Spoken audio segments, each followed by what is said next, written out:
Dobrodošli v AMZS centru varne vožnje na Vranskem, v tej prelepi učilnici vozniških znanosti. In seveda dobrodošli tudi za volanom Opel Astre 6. generacije. Obeta se nam super tehnološki dan.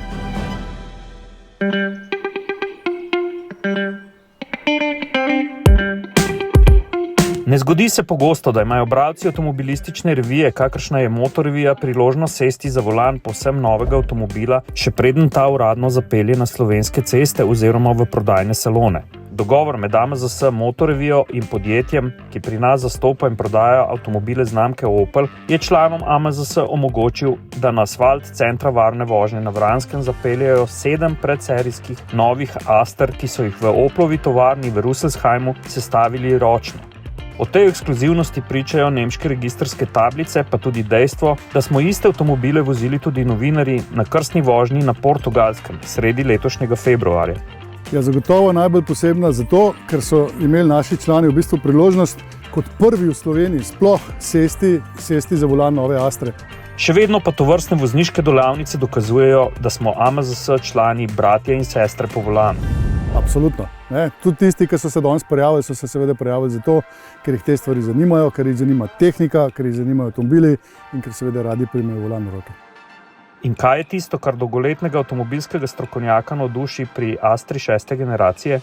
Recimo, mi smo, ne samo jaz, tudi ostali novinarji, ki smo bili tam, smo seveda slišali od njih, s kakšnim ponosom so v bistvu rekli, da gre to za nemški avto. Čeprav vemo, da spada pod koncern, mednarodni koncern, recimo francoskih korenin, ampak nova Astra je nemški avto, v Nemčiji je razvita in v Nemčiji jo tudi izdelujejo. In kar je saj za mene bilo najbolj pomembno, je to, da se občuti, da gre za nemški avto tudi v bistvu na cesti oziroma vožnji. Ovinki, stožci, drseč asfalt in naletna tarča v AMZS centru varne vožnje na Vranskem so udeležencem delavnice ponudili veliko vozniških užitkov in spoznanj, pa tudi številne teme za zanimiva vprašanja in odgovore. Da je nova Astra udeležence delavnice presenetila in navdušila, ni treba posebej poudarjati. Številnim je dala tudi veliko misliti o tem, kaj vse prinaša napredek. Danes naprej marsikaj razmišljamo. Nekaj novega. Zanimivega, svežega, čeprav doma imamo Opla, ga vozimo, ampak že spet nekaj novega vidiš, To, pač spoznavanje nečesa novega, pa jasno, sin je avtomobilski navdušenec večji kot jaz, tako da na njegovo pobudo pa imamo pa pogledati, kaj se dogaja. Pa Opel še zna presenetiti ljubitelje znamke?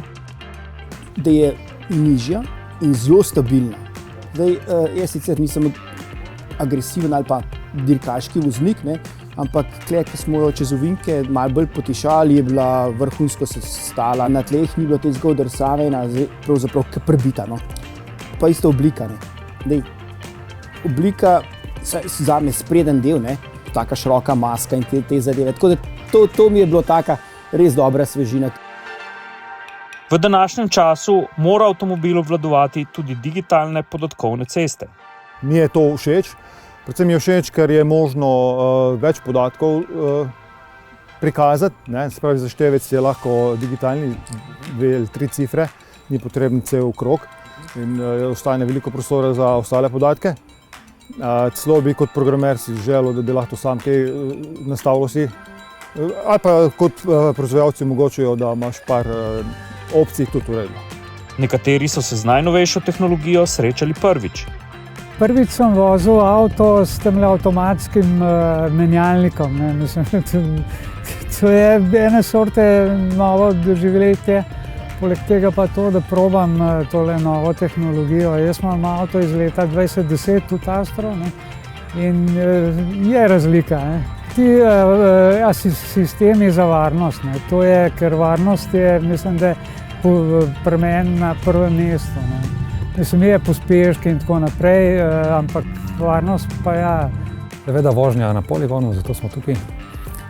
In pa asistenčni sistemi, ker moj avto tega nima, in pa malo stestirati, pa provati, kako to deluje. In mislim, da preden pride ta zadeva na cesto, da je to že kar dobro stestirana, pa zaupanje vredna. Če bi kupoval nov avto, seveda dobre luči in pa seveda te asistence. Prvi mož Opla v Sloveniji pravi, da Astra ostaja avto po meri voznika. Opel je tretja najbolj pogosta znamka avtomobila na slovenskih cestah in Opel Astra šesti najbolj pogosti osebni avto. In predstaviti tak nov model v bistvu pomeni seveda veliko veselje za vse skupaj in na nek način tudi dobro popotnico temu, da Opel postane še bolj pogost avto na naših cestah.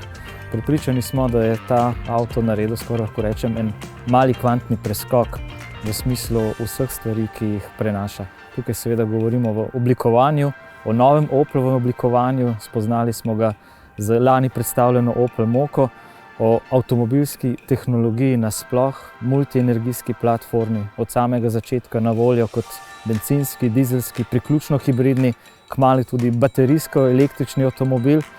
Avto, ki je ohranil dimenzije, pa povečal prostornost tako v potniški kabini kot v prtljažnem prostoru.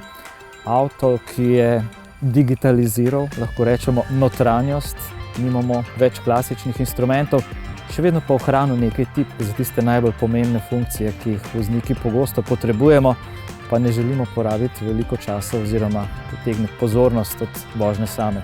In tisto, kar je danes kar nekaj obiskovalcev te delavnice reklo, avto je res lep, privablja poglede.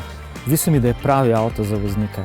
Za tiste, ki uživajo v vozniški izkušnji in udobnem, varnem, lahko rečem tudi ergonomskem sedenju. Skratka, avto, v katerem bodo vozniki lahko veliko kilometrov prevozili varno, neobremenjujoče, tudi po noči, po zaslugi res vrhunskih Pixel LED matričnih žarometov, ki so v tem avtomobilskem razredu vsekakor ena od izjemnih posebnosti, ki jih avto ima.